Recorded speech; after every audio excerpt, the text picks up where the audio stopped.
यहाँ आपको कितने रंग दिख रहे हैं? अगर आपका जवाब है 3, तो आप गलत नहीं हैं। क्या आपको लगता है कि ये 17 है? हो सकता है। वैसे तो ये इमेज हाल ही में वायरल हुई है, लेकिन इस रहस्य का एक्सप्लेनेशन लगभग 1.5 सेंचुरी पुराना है। ये एक ऑस्ट्रियन मैथ और फिजिक्स के प्रोफेसर मॉक ने डिस्कवर किया था। उन्होंने नोटिस किया कि आप कम अंतर वाले मिलते जुलते शेड्स के रंगों को तब आसानी से पहचान सकते हैं जब वे एक दूसरे के करीब हों, लेकिन अगर वे अलग अलग हों तो ये अंतर मुश्किल से दिखाई देता है। प्रोफेसर को लगा कि इसका संबंध हमारी आई बॉल की संरचना और रेटिना के टिश्यू से है। उनके सम्मान में इस बैंड इफेक्ट को बाद में मॉक बैंड्स का नाम दिया गया।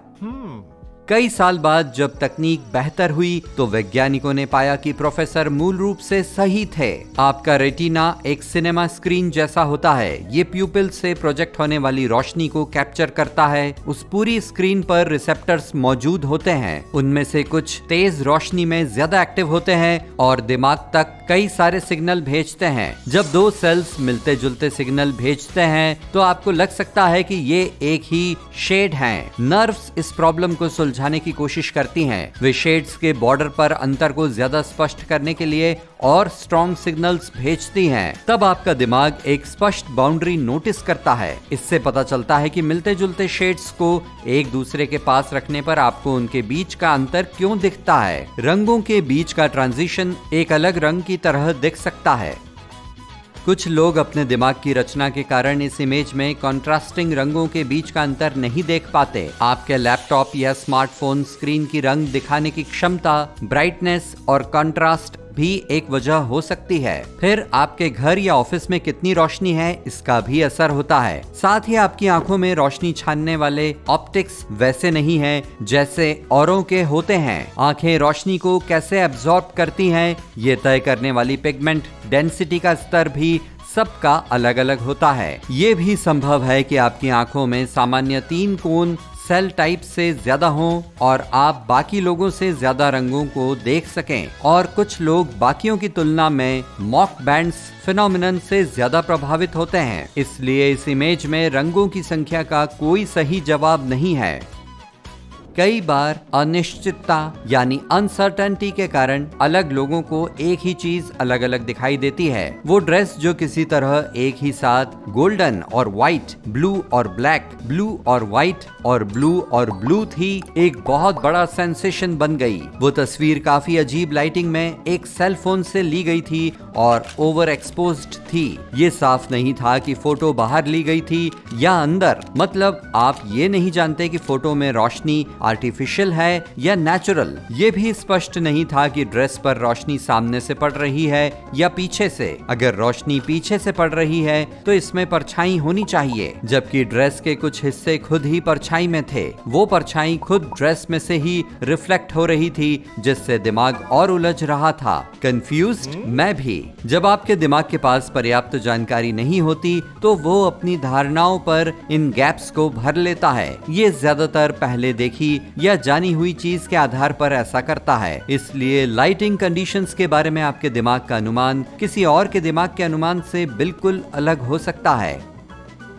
जिन्हें लगा कि ये परछाई में थी वो मानते हैं कि ड्रेस असल में व्हाइट और गोल्ड है। जिन्हें लगा कि ये नेचुरल रोशनी में है उन्होंने भी यही माना। परछाइयाँ और नीला आसमान ब्लू लाइट को ज्यादा उभार कर दिखाते हैं, जिससे चीजें पीली सी दिखती हैं। ओह, ड्रेस के रिटेलर ने ऑफिशियली कंफर्म किया था कि ये ब्लैक और ब्लू थी। साथ ही ये भी कि वायरल होने के अगले दिन पहले 30 मिनट में ही ऐसी सारी ड्रेसेस बिक गईं। कुछ साल बाद इन्हीं वजहों से रेट्रो स्नीकर्स के रंग को लेकर एक नई डिबेट हुई। क्या वे टील और ग्रे हैं या शायद पिंक और व्हाइट हैं? अजीब कैमरा क्वालिटी, फ्लैश और फंकी लाइटिंग के कारण आप श्योर नहीं हो सकते। पिक्चर पर जूम इन करने पर दिखता है कि उसमें नजर आ रहा हाथ अस्वाभाविक रूप से नीला दिख रहा है। तो रोशनी को लेकर आपकी आंखों की सेंसिटिविटी कितनी है और आपका दिमाग विजुअल इंफॉर्मेशन के गैप को कैसे भरता है, इसके आधार पर आपको स्नीकर्स अलग दिख सकते हैं। असल में वे पिंक और व्हाइट थे।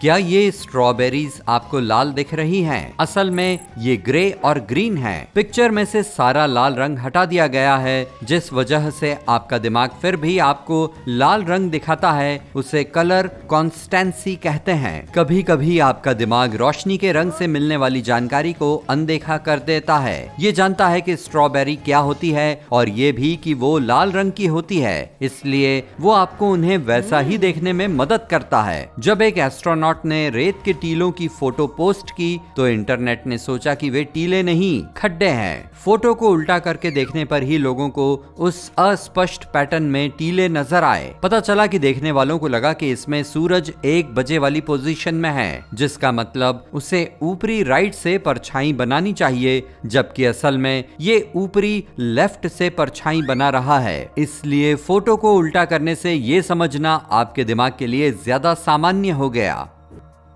आप इस इमेज में कितने ब्लैक स्पॉट देख सकते हैं? ये 12 हैं, लेकिन ज्यादातर लोग उन्हें एक साथ नहीं देख सकते। सभी डॉट्स अच्छी तरह से दिख रहे हैं, लेकिन आप हर एक को सिर्फ तभी देख सकते हैं जब आप उनकी तरफ सीधे देखें। आपका पेरिफेरल विजन इतना परफेक्ट नहीं होता। आपके दिमाग को खाली जगह भरनी पड़ती है। ग्रे लाइंस के बीच मौजूद सफेद जगह की वजह से दिमाग को ये डॉट्स अपने असल रंग से हल्के लगते हैं, इसलिए वो डिसाइड करता है कि वे बस थोड़े और ग्रे हैं और वहां डॉट्स हैं ही नहीं। हालांकि यहाँ एक इंसान दूसरे से 2 गुने साइज का दिख रहा है। ये दोनों एक ही साइज के हैं। वे एम्स रूम में हैं, जिसका आविष्कार 1940 के दशक में एक अमेरिकी ऑफ्थाल्मोलॉजिस्ट ने किया था। आपको एक स्क्वायर दिखने वाले कमरे के पिन होल में देखना होगा, जो असल में ट्रेपेजॉइड है, यानी इस कमरे के चारों कोने बराबर दूरी पर नहीं है। दीवारें और छत झुकी हुई हैं और इसीलिए आपको एक इंसान दूसरे से बड़ा नजर आता है, तब भी जब वो इधर उधर मूव करते हैं। अगर आपके घर में एक टॉय ट्रेन ट्रैक है तो आप देख सकते हैं कि अगला इल्यूजन असल में कैसे काम करता है। आप एक ही साइज के 2 सेगमेंट लीजिए और उन्हें एक दूसरे के बराबर रखिए। एक सेगमेंट अपने आप ही दूसरे से बड़ा लगता है। ये इसलिए क्योंकि आपका दिमाग इन सेगमेंट्स की एक दूसरे से लगी हुई साइड्स की तुलना करता है। ये बाईं तरफ रखी ट्रैक के दाएं साइड की तुलना दाईं तरफ रखी ट्रैक के बाएं साइड से करता है। चेकर शैडो इल्यूजन में जब आप स्क्वायर ए और बी की तुलना करते हैं तो आपको लगता है कि स्क्वायर ए स्क्वायर बी से ज्यादा डार्क है। आपका दिमाग उम्मीद करता है कि सिलेंडर बोर्ड पर परछाई बनाएगा। जिन ऑल्टरनेटिंग रंगों को देखने की इसे अपेक्षा थी, उनकी भरपाई ये खुद ही करता है। अगर आपको अब भी यकीन नहीं है कि स्क्वायर एक ही रंग के हैं, तो आप इनकी तुलना किसी भी फोटो एडिटिंग प्रोग्राम के कलर सेलेक्टर से कर सकते हैं। एबिंगहाउस इल्यूजन में सर्कल सेट्स के बीच मौजूद दोनों सर्कल समान साइज के हैं। असल में बात यह है कि हमारे लिए चीजों के साइज का अनुमान उनके कॉन्टेक्स्ट से जुड़ा होता है। बड़े सर्कल से घिरा सर्कल छोटा लगता है और छोटे सर्कल्स के बीच वाला सर्कल जायंट लगता है। यहाँ पर 12 डॉट्स हैं और सभी हल्के बैंगनी रंग के हैं। आपको डॉट रिंग के बीच मौजूद क्रॉस को ध्यान से देखना है। जैसे ही एक बैंगनी डॉट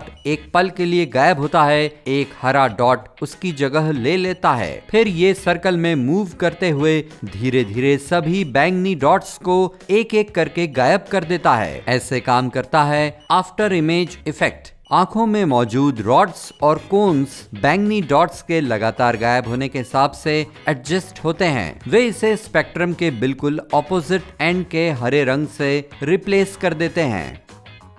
एक स्थिर इमेज में मोशन देखना सबसे आम ऑप्टिकल इल्यूजन है। इसे बनाने के लिए आपको हाई कंट्रास्ट वाले रंगों का एक पैटर्न बनाना होगा। वे एक साथ न्यूरल सिग्नल्स को एक्टिवेट करते हैं। इस तरह से फेक मोशन इफेक्ट नजर आता है। कैफे वॉल इल्यूजन सबसे पहले 19वीं सदी के आखिर में डिस्क्राइब किया गया था। एक कैफे वॉल के टाइल पैटर्न में सीधी पैरेलल लाइंस थीं और उनके बीच ग्राउट था। ऐसा लगता था कि काली और सफेद लाइंस आड़ी तिरछी हैं। ये इसलिए क्योंकि हमारे दिमाग में अलग अलग तरह के न्यूरॉन्स गहरे और हल्के रंगों पर रिएक्ट करते हैं। ग्राउट लाइंस के कुछ हिस्से दूसरों से ज्यादा ब्राइट लगते हैं। जहां पर कॉन्ट्रास्ट होता है वहां एसिमेट्री नजर आती है।